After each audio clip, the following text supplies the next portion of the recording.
찬송가 95장입니다. 찬송가 95장.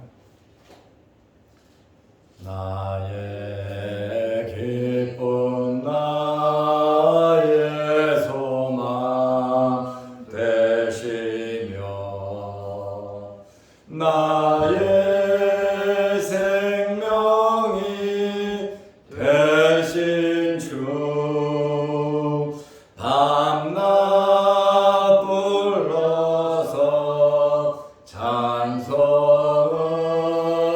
드려도 늘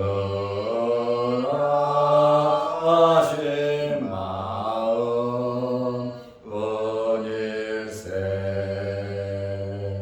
나의 사모하는 선한 목자는 어느 꽃다운 동산에 양의 무리와 늘 함께 가셔서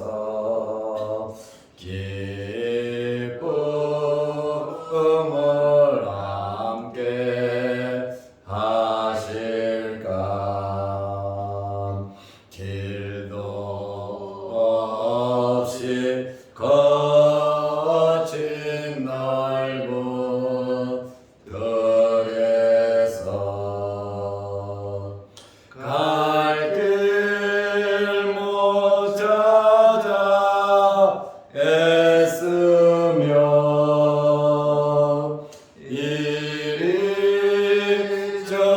이리저리로 헤매는 내 모양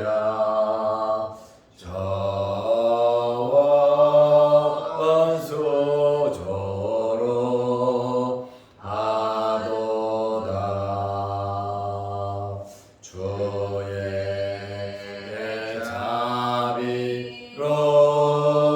자비롭고 완벽한 얼굴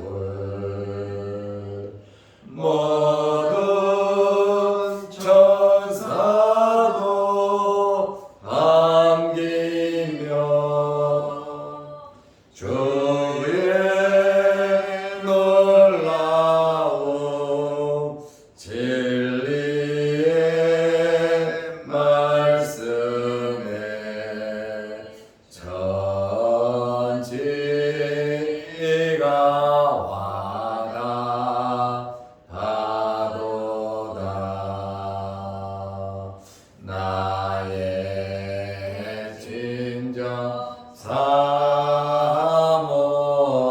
사모하는 예수님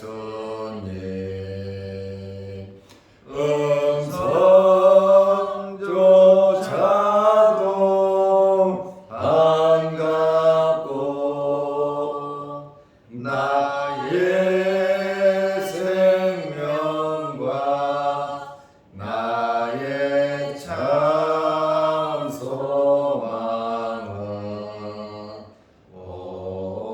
오직 주 예수 뿐일세. 아멘.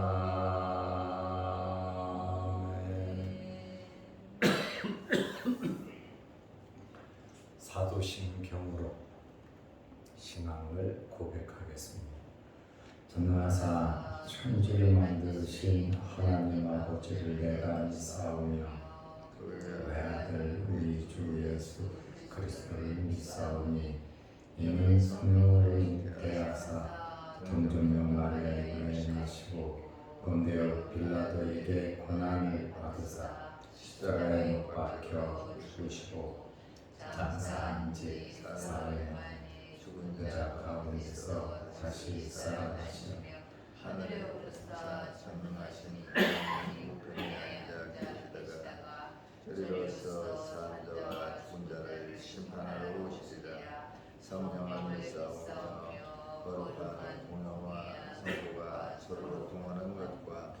죄를 사하여 주시는 것과 몸이 다시 사는 것과 영원히 사는 것을 믿사옵나이다. 아멘. 하나님의 말씀 누가복음 10장 38절에서 40절 말씀까지 보겠습니다. 그들이 길 갈 때에 예수께서 한 마을에 들어가시니 마르다라 이름하는 한 여자가 자기 집으로 영접하더라.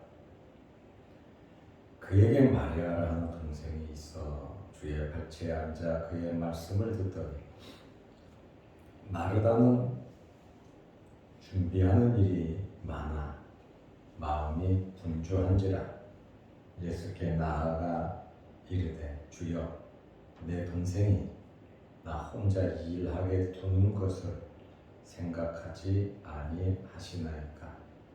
그를 명하사 나를 도와주라 하소서. 아멘. 40절 말씀까지 보았습니다. 예수님께서 한 마을에 들어가셨습니다. 누가복음 10장 38절에 그들이 길 갈 때에 예수께서 한 마을에 들어가시네. 누가는 누가복음을 기록하면서 여기가 어디인지 지역을 명시하지 않고 또 언제쯤인지 시점도 기록하지 않고 또 앞부분과 관련성을 나타내지도 않고 이렇게 성경을 기록하고 있습니다. 예수님께서 한 마을에 들어가셨는데 여기 한 마을은 베다니입니다. 그리고 이 베다니는 예루살렘에서 굉장히 가까운 곳이에요. 한 3km 정도 떨어진 곳입니다. 누가는 예루살렘에서 가까운 베다니에 있다고 밝히지도 않았고 왜 여기 베다니에 가셨는지 이유와 목적도 기록하지 않았습니다. 예수님께서 한 마을에 들어가심에 마르다라 이름하는 한 여자가 자기 집으로 영접하더라. 예루살렘에서 가까운 동네이고 마을이 형성이 돼 있습니다. 그런데 많고 많은 사람들 중에 마르다라 이름하는 한 여자가 자기 집으로 영접했다. 나름대로 예수님을 모시고 가려고 굉장히 노력을 했습니다. 나와서 맞이하고 예를 갖추고 우리 집으로 가시자고 예수님을 모시고 갔습니다. 자연스럽게 예수님을 영접했고 예수님도 흔쾌히 허락을 하셨습니다. 이렇게 섬길 수 있다고 하는 것은 정말 기회입니다. 한국 교회가 참 신방을 자주 했거든요. 신방하고 교인들 가정에서 예배를 드리고 봄, 가을로 대신방도 하고 참 가정마다 주의 종을 모시려고 굉장히 노력을 했고 옛날 초창기에는 신방을 받으려면 떡도 하고 주변 사람들과 잔치까지 이렇게 벌렸던 것이 우리 한국 교회의 관습입니다. 그런데 요즘의 사람들은 다 그렇지는 않지만 이 신방의 필요성을 느끼지도 못하고 신방의 귀중함도 모릅니다. 물론 맞벌이 부부들이 많다 보니까 여러 가지로 시간도 없고 또 시대적으로 그러한 분위기가 있습니다만은 그렇다 할지라도 신방한다고 하는 것은 정말 굉장히 복받은 것이고 귀한 것입니다. 이러한 이 신방을 통해서 가정마다 놀라운 이 만남을 통해서 은혜가 임하고 문제가 해결이 되고 또한 기도하는 예배드리는 기회가 되는 것입니다. 마르다가 예수님을 자기 집으로 영접한 것은 요한복음 11장 5절 말씀에 보면 초면은 아니다. 예수께서 본래 마르다와 그 동생과 나사로를 사랑하시더니 이 삼남매를 예수님께서 끔찍히 사랑하셨습니다. 사랑을 받도록 행한 거죠. 사랑한다고 해도 본인이 받아들이지 않으면 그 사랑은 이루어지지 않습니다. 아무리 사랑해달라고 해도 본인이 사랑을 받게 살지 못하면 사랑을 받을 수가 없는 겁니다. 사랑은 마음에서부터 우러나는 것인데 저와 여러분들이 사랑받을 수 있도록 살아가시기를 바랍니다. 하나님께 또 주변에 많은 우리가 만나는 사람들에게 인정받고 사랑받는다고 하는 것은 그만큼 우리에게 노력과 헌신이 있어야 되는 겁니다. 그러한 관계 속에서 이러한 사랑이 이루어지는 거예요. 본래 예수께서 마르다 그 동생 나사로를 사랑하시더니 마르다는 마리아의 언니이고 나사로는 오빠, 다시 말하면 나사로의 동생입니다. 요한복음 11장 12장을 보면 나사로는 죽었다가 살아난 일이 있죠. 유대인들이 예수님을 잡아 죽이려고 해서 잠깐 유대지경 밖으로 예수님께서 피해 가셨거든요. 그런데 나사로가 죽었다고 하는 소리를 들으니까 예수님께서 베다니로 즉각적으로 다시 가셨습니다. 그때 도마가 뭐라 그랬습니까? 우리 죽으러 가자. 죽으러 가자. 그만큼 위급한 상황 속에서도 예수님께서는 나사로가 죽었다는 소리를 들으시고 베다니로 가셨다는 성도들의 어려움, 사랑받는 자들의 어려움을 당했을 때 주님께서는 어떤 환경에서라도 찾아오시고 함께 하시고 은혜를 베풀어 주시는 분이십니다. 그리고 마리아는 예수님의 몸에 향유를 부은 그러한 여인입니다. 그러므로 이 삼남매는 예수님과 굉장히 특별하고 각별한 사이인 것을 우리가 알 수 있습니다. 베다니에 가신 예수님을 영접한 주체는 마르다입니다. 마르다라고 하는 이름의 뜻은 여주인이다 라고 하는, 여주인이라고 하는 뜻입니다. 이 사람이 결혼을 했는지 안 했는지, 남편이 있는지 없는지 성경은 그것에 대해서 암시하고 있지 않습니다. 단지 마태복음 26장 6절에 근거해서 베다니 나병 환자 시몬의 아내라고 이렇게 많은 학자들은 주장을 하고 있습니다. 그러나 이것이 확실한 것인지는 잘 모릅니다. 마르다에게는 여동생 마리아가 있었는데 예수님께서 삼남매의 집으로 들어가셨습니다. 그리고 예수님께서는 말씀을 가르치셨습니다. 그런데 이 마리아는 언니와는 다르게 예수님의 발치에 앉아서 예수님의 말씀 듣는데 신경을 썼습니다. 누가복음 10장 39절에 그에게 마리아라는 동생이 있어. 물론 예수님이 자기 집에 들어오실 때 마리아도 열렬히 환영을 했겠죠. 그런데 주의 발치에 앉아 예수님께서 말씀을 가르치기 시작하니까 바로 예수님 발 앞에 가까이 앉아서 예수님의 말씀을 들었습니다. 사실 예수님 주변에는 사람들이 참 많았어요. 인산인해를 이루었습니다. 마르다 마리아의 집이 큰 집은 아닐 겁니다. 사람을 모시는 것도 한계가 있겠죠. 그 엄청난 사람들을 다 모실 수가 없지요. 예수님께서는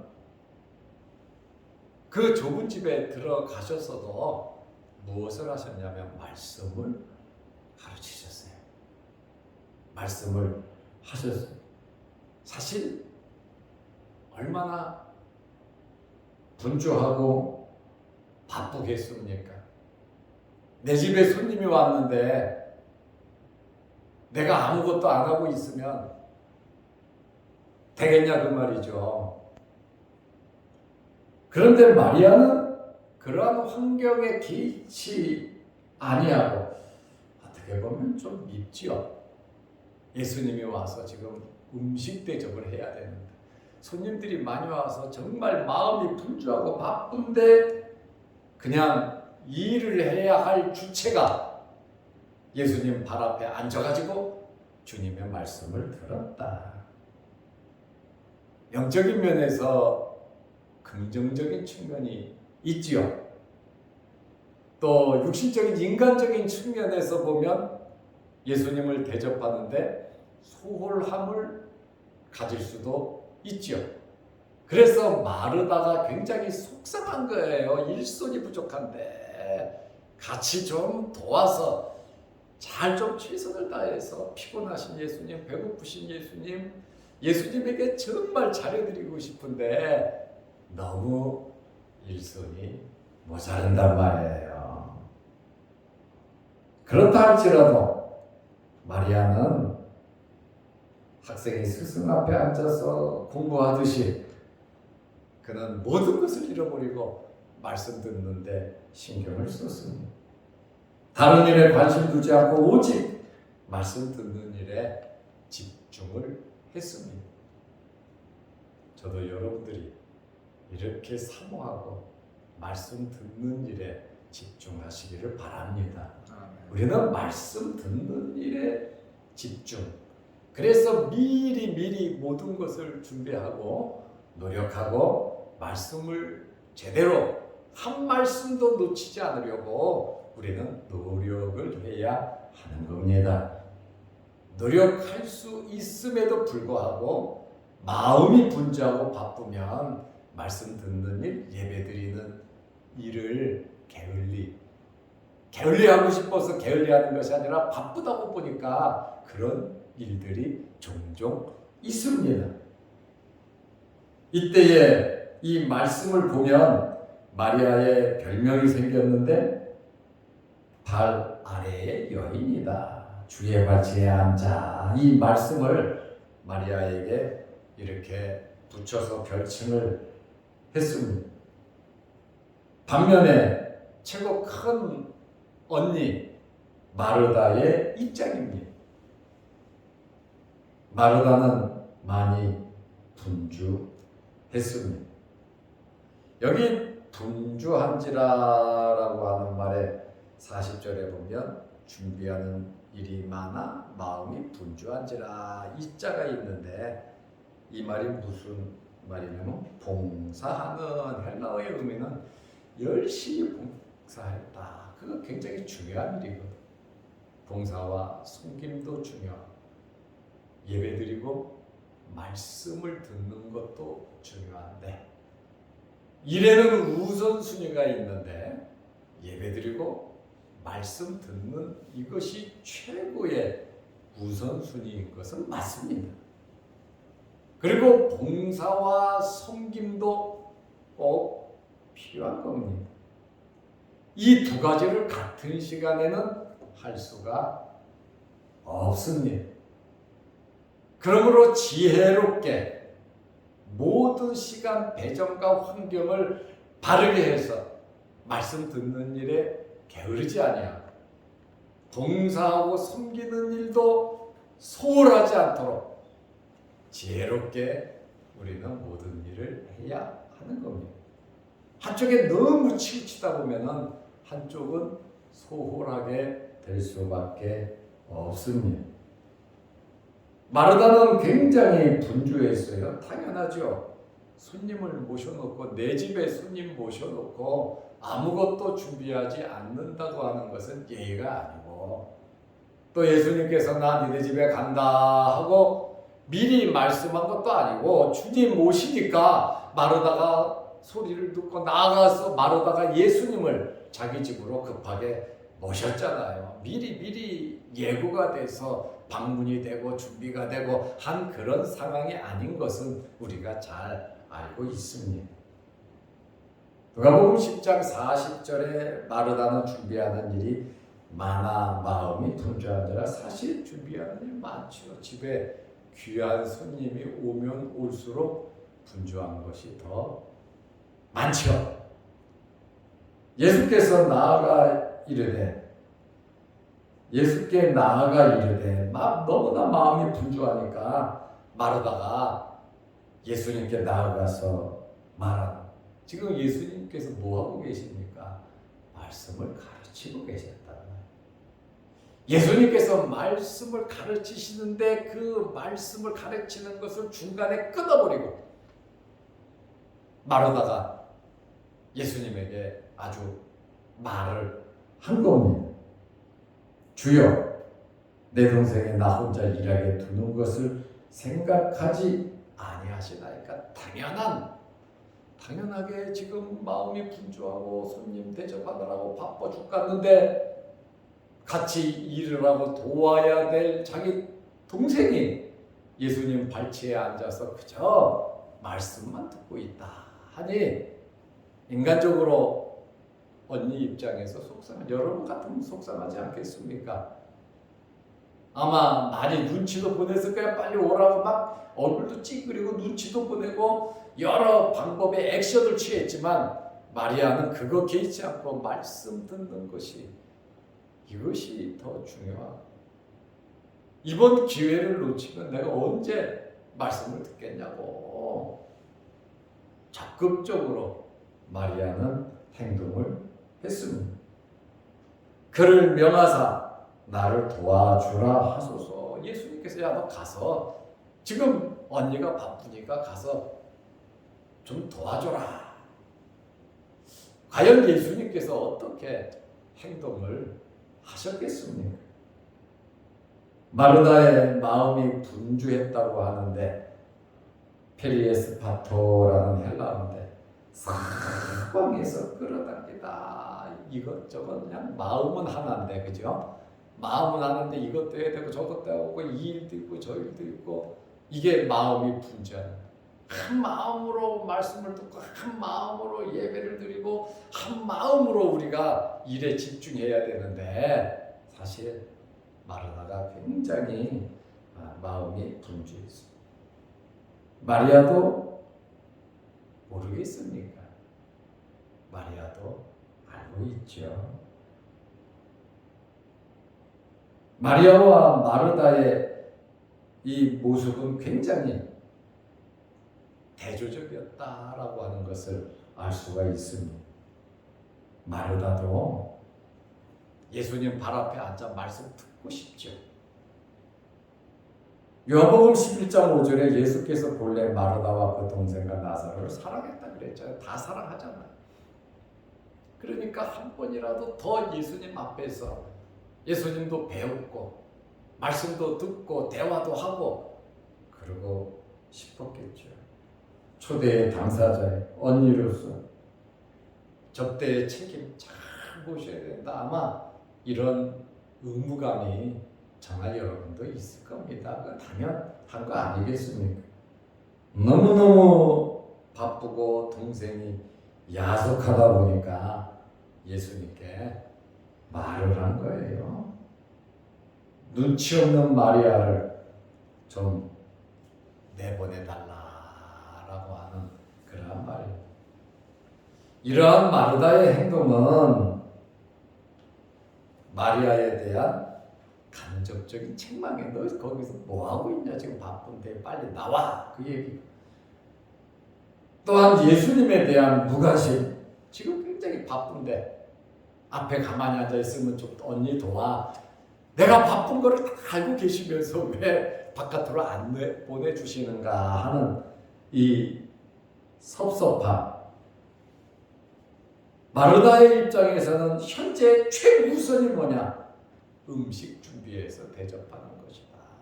젓가락만 빨게 할 수는 없고 손가락만 빨게 할 수는 없잖아요.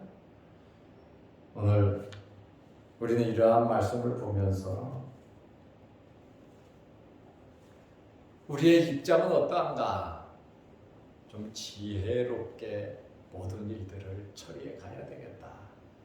저와 여러분에게 이러한 어떤 지혜.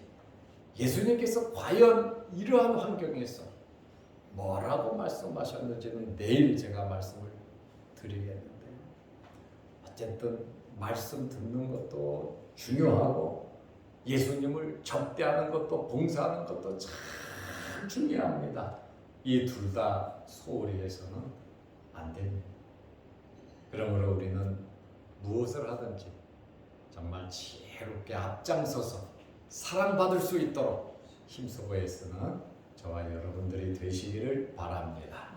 기도하겠습니다. 하나님 아버지, 오늘 이 아침 이 새벽에도 우리를 일깨우시고 아버지의 전으로 불러주심을 감사합니다.